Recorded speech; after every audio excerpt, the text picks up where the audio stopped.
व्हिडिओच्या शेवटी जर तुम्ही यांचं बोलणं ऐकलं तर तुम्हाला सुद्धा धक्का बसेल। कशा प्रकारे हे एखादा भाजीपाला विकत असल्याप्रमाणे बोलवत आहेत ते पहा।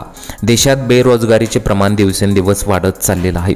आता व्हिडिओ तुम्ही पाहू शकता की रस्त्याच्या कडेला एका बाजूला एक अशी 4 औषधांची दुकानं आहेत। प्रत्येक औषधांच्या दुकानावर मोठ्या अक्षरात दुकानांचं नाव आणि वेगवेगळ्या गोष्टी लिहिलेल्या आहेत। या प्रत्येक दुकानात 4 ते 5 लोक रस्त्यावरून येणाऱ्या जाणाऱ्यांना हाक मारून बोलवत औषधं विकताना दिसतायत।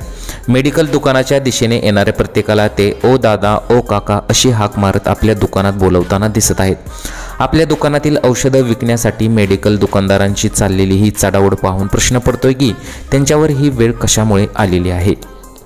बी फार्मा आणि डी फार्मावाल्यांची सध्या काय परिस्थिती आहे हे दिसून येते। तुम्ही भाजी मार्केटमध्ये पाहिलं असेल की भाजी विक्रेते ग्राहकांना जोरजोरात हाक मारून बोलवत आपला भाजीपाला विकताना दिसतात। पण भारतातील एका ठिकाणी मेडिकल व्यावसायिक औषधं चक्क लोकांना हाक मारून बोलवत विकताना दिसत आहेत। यामुळे व्हिडिओ पाहणाऱ्यांनीही प्रश्न पडलाय की हे लोक औषध विकतायत की भाजी। सध्या सोशल मीडियावरती या घटनेचा व्हिडिओ प्रचंड प्रमाणात व्हायरल होत आहे।